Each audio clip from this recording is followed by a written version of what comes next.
Shalom, shalom, et bien-aimés, soyez bénis dans le nom puissant de notre Seigneur et Sauveur Jésus-Christ. Que la paix, la grâce du salut, la sanctification complète, intérieure et extérieure, qui est le dépouillement et de l'enlèvement de l'Église, soit manifestée sur tous les bien-aimés qui vont écouter cette prédication, enseignement, et le reste des bien-aimés qui ne vont pas écouter, qui sont aussi répandus dans le monde entier. Bien-aimés, en toutes choses, nous devons d'abord présenter la grandeur de Jésus-Christ, élever son nom, adorer son nom, bien-aimé, parce que sans lui, l'homme ne peut aboutir à rien. Sans le Saint-Esprit, ça veut dire que sans Jésus-Christ, l'homme ne peut aboutir à rien. Il doit être à la tête de toutes choses. Jésus doit être à la tête de toutes choses.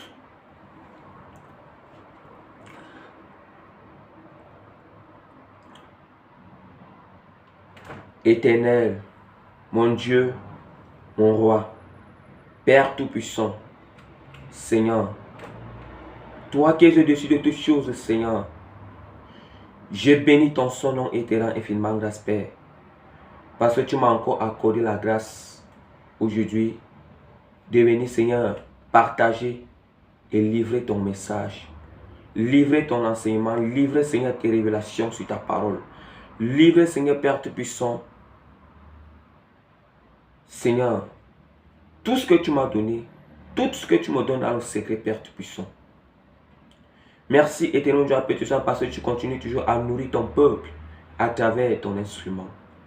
Merci, Père Tout-Puissant, Seigneur, parce que tu as encore nous sauver les âmes partout dans le monde des ténèbres. Éternel, mon Dieu, mon Seigneur, Père, je te recommande maintenant, Seigneur, ces moments d'enseignement entre tes mains, éternel, mon Dieu, mon roi, Père. Je t'en supplie, Seigneur, commande, Seigneur, à ton armée, Père. Commande à ton armée, Seigneur, Père Tout-Puissant, Seigneur, de prendre total contrôle, Seigneur. De prendre total contrôle, Seigneur, sur ma chaîne maintenant, Seigneur. Ma chaîne qui est, Seigneur, la tienne, Seigneur, trompette d'enlèvement et de préparation, Seigneur. Afin, Seigneur, d'enchaîner, Seigneur, tout ange déchu, Père, qui va vouloir empêcher que ce message entre, Père. Tout ange déchu, il travaille, Seigneur, contre, Seigneur, cette chaîne à la trompette d'enlèvement et de préparation, et toutes les chaînes qui livrent tes messages en vérité, Seigneur. Père, qu'il enchaîne, Seigneur, tous ces principautés et autorités, Seigneur, au nom puissant de Jésus-Christ et de mon Père. Que ton sang maintenant inonde, Seigneur, cette vidéo, Père. Que ma chair se taise, que ton esprit prend total contrôle, Père. Seigneur, oh, prends total contrôle, Seigneur. Prends total contrôle, Seigneur. Prends total contrôle à moi, Seigneur, afin que tu transmettes un message à ton peuple. Oh Seigneur, Korayabakata Sokoriaba, les robots que te Sokoriaba Kata Sakayaba.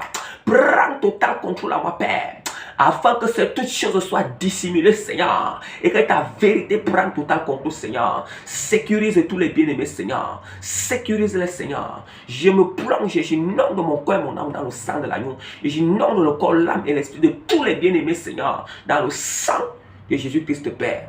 Oh Seigneur, merci, Seigneur, parce que ta présence est toujours là au milieu de nous, et que, Seigneur, tu me conduiras du début jusqu'à la fin. Seigneur Jésus, toi qui es le roi des rois, l'alpha et l'oméga, tu es celui qui détient les 7 étoiles entre tes mains et les 7 chandeliers en toi. Ces 7 étoiles qui représentent les 7 anges que tu as envoyés dans les 7 églises. Et maintenant, ces 7 chandeliers représentent les 7 esprits que tu as envoyés dans les 7 églises, Seigneur Jésus.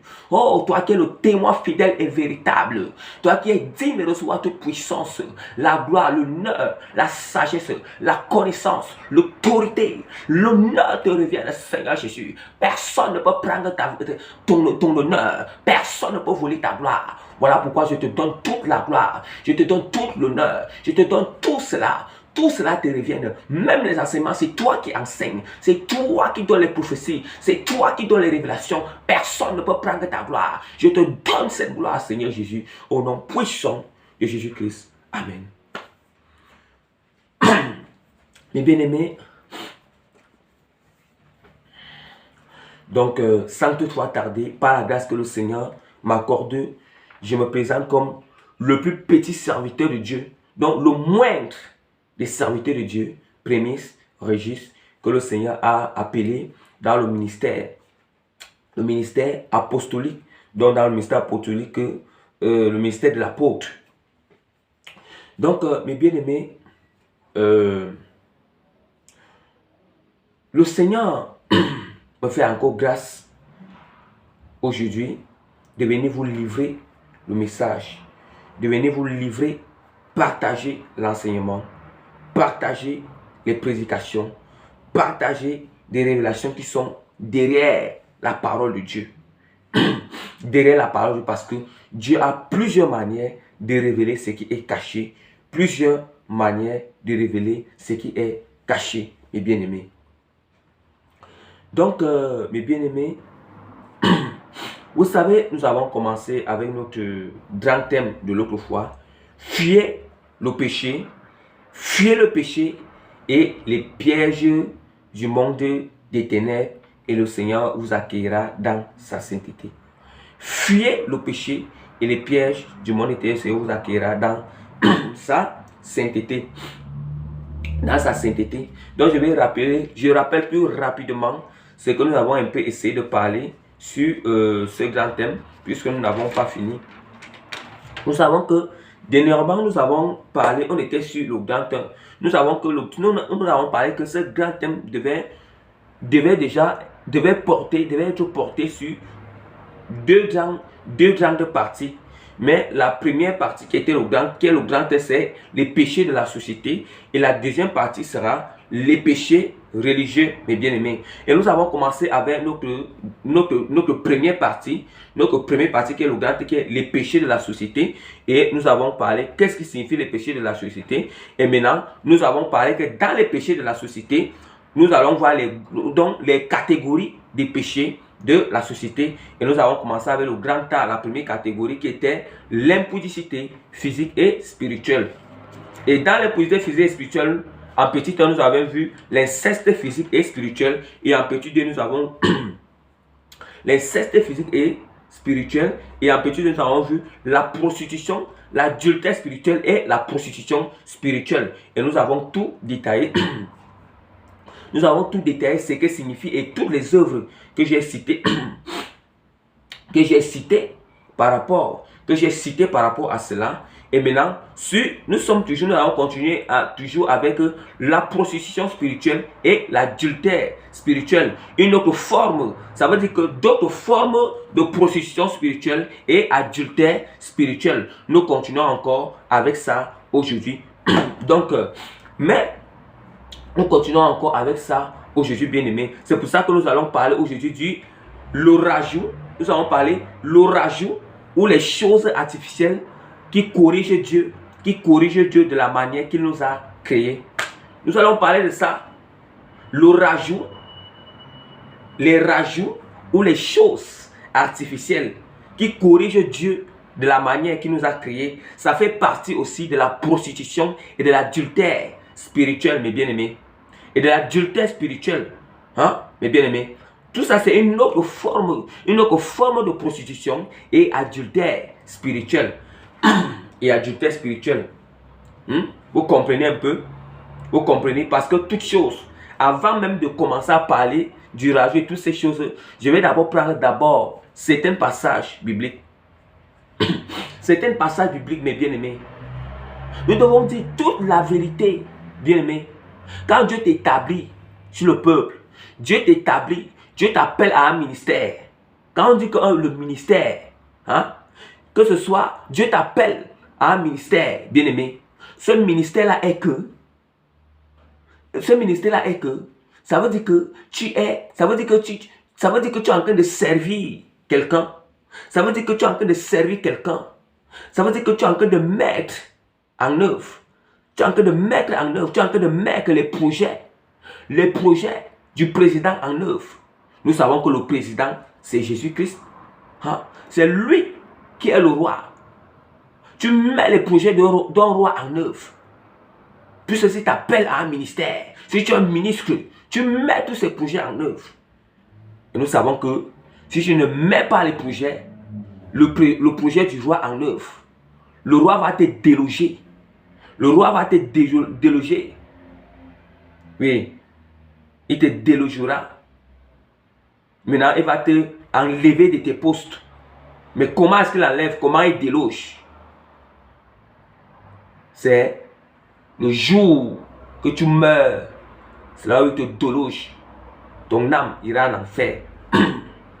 Or, il dit que celui qui est heureux, ceux qui meurent en Christ, les œuvres le suivent. Ça veut dire que si tu meurs en Christ à la volonté de Christ, tes bonnes œuvres te suivent jusqu'à ce que ton âme se repose au paradis. Ton âme se repose au paradis. Mais comme je vais être le ministre là, ce ministre qui met tous les projets de Jésus en œuvre. Oui. Ces projets en œuvre, ces projets qui sont quoi? Mettre ces projets en œuvre, c'est quoi? Parler toute la vérité, dire toute la vérité, afin que les âmes soient sauvées. Afin que les âmes soient sauvées, mes bien-aimés. Voilà pourquoi tous ceux qui respectent, qui mettent les projets de Christ en œuvre, qui respectent, qui parlent toute la vérité, ils ont toujours la guerre.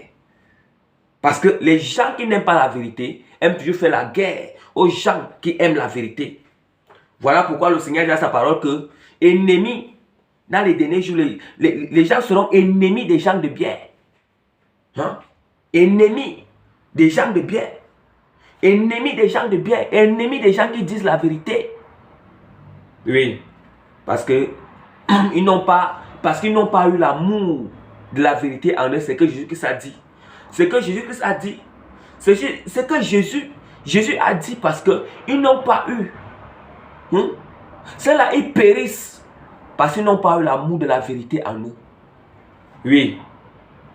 Ceux-là, ils sont ennemis des gens de bien. Des gens qui disent la vérité parce qu'ils n'ont pas eu l'amour de la vérité en eux, mes bien-aimés.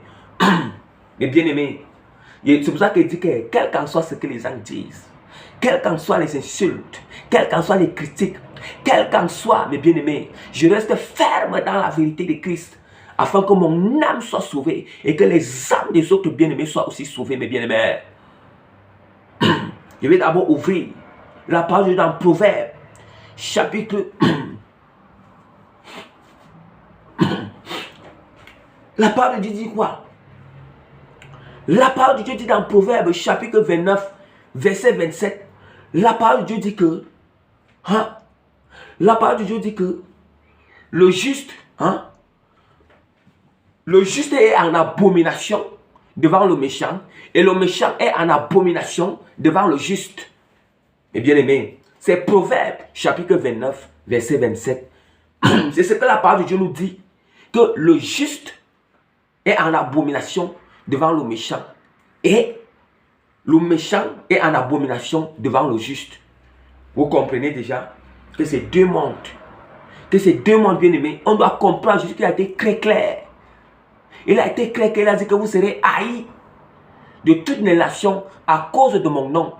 Toutes les nations, ceux qui n'ont pas eu l'amour de la vérité en eux, ceux qui ont refusé Christ, ceux qui ont refusé le royaume des cieux, on sera haïs.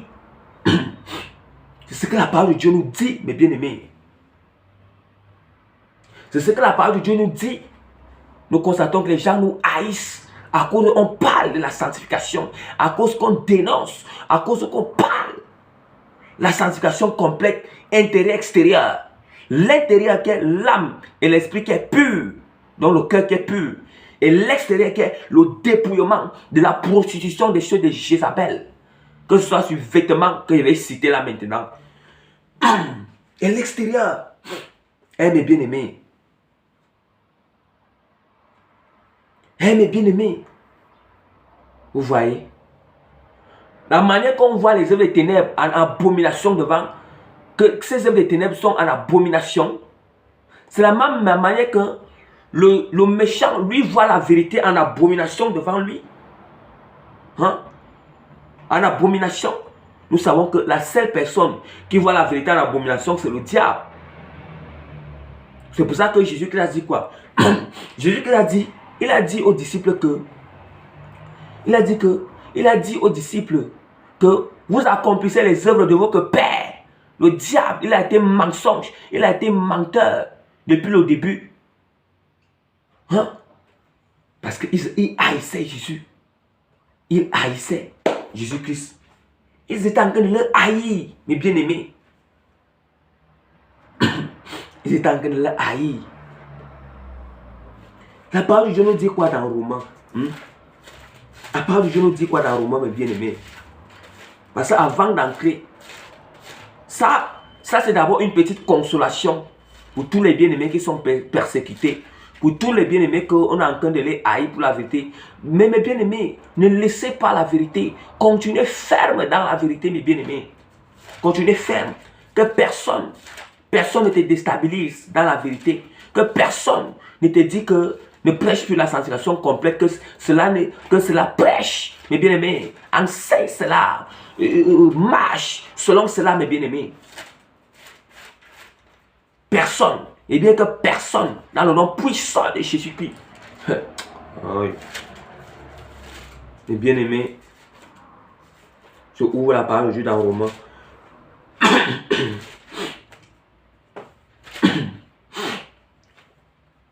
Romains chapitre 8. Romains chapitre 8, verset 36. Verset 36, verset 35 à 37. Romains chapitre 8, verset 35 à 37. Je lis au nom de Jésus-Christ. Qui nous séparera de l'amour de Christ? Serait-ce la tribulation, ou l'angoisse, ou la persécution, ou la faim, ou la nudité, ou le péril, ou l'épée? Selon qu'il est écrit, c'est à cause de toi qu'on nous met à mort tout le jour. Tout le jour qu'on nous regarde comme des brebis destinées à la boucherie. Mais dans toutes ces choses, nous ne sommes que plus que vainqueurs. C'est lui qui nous a aimés. C'est lui qui nous a aimés. Qui nous séparera de l'amour de Christ? Serait-ce la tribulation, bien-aimés? Mais bien-aimés, la tribulation qu'on t'apporte là, à cause de la vérité de Christ, sache que dans cette tribulation-là, mes bien-aimés, dans cette tribulation, l'amour de Christ est avec toi. Même si tu vois que tu ne ressens pas sa présence, même si ça semble comme s'il est loin de toi, mes bien-aimés, l'amour de Christ est là. Il dit que ni tribulation ne peut faire que l'amour qu'il a en toi ne peut te séparer de son amour. Ni ces tribulations, ni ces persécutions, ni ces angoisses, ni tes humeurs, ni ce que tu fais. Même si c'est que, mes bien-aimés, tu as fait ce qui est mal devant le Seigneur, son amour est toujours là. Tu connais, si tu fais ce qui est mal devant Dieu, va maintenant et repens-toi. Rien ne te séparera de l'amour de Christ, mon. Il est vrai que le péché te sépare avec la présence de Dieu, mais ça ne te sépare pas avec l'amour de Christ. Parce que si le péché nous séparait de l'amour de Christ, on ne devait plus se repentir. Mais le péché nous sépare seulement de la présence de Dieu. Mais le péché nous sépare de la présence du Seigneur. Mais ça ne peut jamais nous séparer de l'amour de Christ. Voilà pourquoi, même quand nous sommes pécheurs, Jésus-Christ a dit que je ne suis pas venu pour la repentance des justes, mais pour les pécheurs. C'est l'amour. C'est cet amour. Même quand tu as de la présence de Dieu, tu as les tribulations, tu es connecté, tu es consacré au Seigneur, tu as des tribulations, il te dit que son amour est avec toi, mes bien-aimés. Son amour est avec toi. Son amour avec toi, mes bien-aimés. Mes bien-aimés, à cause de la consécration, Parce que tu as payé le prix pour la consécration. Tes parents te mettent dehors. Ou bien ton mari te met dehors. Ou bien tes amis te réunissent. Ou bien tes amis te réunissent, mon bien-aimé. Sache que, il dit que dans toutes ces choses, Jésus dit que rien de toutes ces choses, il dit que tout ce qu'ils sont en train de faire là, rien ne peut te séparer de l'amour qu'il a pour toi, mes bien-aimés. De l'amour qu'il a pour toi. Ni tribulation, ni angoisse, ni persécution, ni faim. Ça veut dire que même tu as faim, tu es consacré, tu constates que tu as tellement faim. Hein, que tu as tellement faim. Ne te dis pas qu'à cause des famines, l'ennemi va venir te tromper que comme tu as faim là, que tu n'arrives pas à avoir l'argent pour acheter ce que tu as faim. Jésus-Christ ne t'aime pas. Jésus-Christ n'est pas avec toi. C'est une tromperie de l'ennemi. Jésus-Christ te dit que même dans cette famine, il te dit que rien que cette famille ne te sépare pas de son amour. Son amour est là plus que jamais. Son amour est là plus que jamais, mes bien-aimés. Ah, ni faim ou la nudité. Il dit que, ou la nudité. La nudité veut dire quoi? La nudité, nous savons que la nudité, c'est celui maintenant. C'est celui maintenant qui a offensé le Seigneur. Hein? Celui qui a perdu son vêtement spirituel. Celui dont son vêtement spirituel est sali. C'est ça la nudité. Oh, Jésus qui te dit que même dans ça, il t'aime toujours. Il t'aime toujours, mais répands-toi. Répands-toi. La nudité représente le péché. La nudité représente des fautes abominables. Mais Jésus qui dit que même dans, cette nudité, il t'aime. Son amour est là. Est là. Afin de te dire que viens à moi. Reviens à moi. Sors de là où tu es. Répands-toi. Mes bien-aimés. Répands-toi. Oui. Ni nudité. Ah, ma bien-aimée, mes bien-aimés. Ou le péril, ou l'épée. Ou le péril, mon bien-aimé, même si tu es en prison. Toi qui es, même si c'est que tu es en prison, mes bien-aimés. L'amour de Christ est avec toi. Même si c'est que tu es en prison, à cause de l'œuvre de Christ, mes bien-aimés. Son amour est avec toi. N'écoute pas ce que les gens disent. N'écoute pas ce que les gens disent, ceux qui racontent par-ci, par-là. Oh, tu es en prison parce que tu ne fais vraiment pas la volonté de Dieu. Dieu n'est pas avec toi. Non. Qui vous a dit? Qui vous a dit qu'un chrétien consacré, qui vous a dit qu'on ne peut pas le mettre en prison à cause de la volonté de Christ? Mais si on a mis les apôtres Paul en prison, l'apôtre Pierre en prison, hein? L'apôtre Pierre en prison, combien de fois, hein? Tous les autres chrétiens qu'on mettait en prison à cette époque dans l'église primitive, hein? Non, nous savons que nous sommes en train de rentrer dans l'église. Dieu, en ce temps de la fin, Dieu est en train de faire revenir l'église primitive. On rentre dans les temps de l'église primitive. C'est juste ça que nous sommes en train d'entrer. C'est le prix de la consécration. Voilà le prix de la consécration et pour entrer dans le royaume des cieux. Ce prix-là, c'est toutes ces choses qui sont citées ici. Même si le péril, toi, même si tu es en prison que pour la consécration de Christ, oui. Même si c'est que tu es en prison, que ok, tu es coupable. Que tu es coupable, tu sais que tu es coupable. Ce n'est pas pour la volonté que tu es en prison, mais à cause que tu es coupable de l'acte que tu as fait, mes bien-aimés. Là-bas, étant en prison, Jésus te dit qu'on ne te trompe pas. Son amour est là avec toi. Il veut seulement que tu te répandes. Il veut seulement que tu te répandes. Il veut que tu prennes conscience que crée-lui au secours. Convertis-toi en lui. Il veut que tu prennes conscience quand tu vas sortir de la prison. Tu ne continues plus ses œuvres.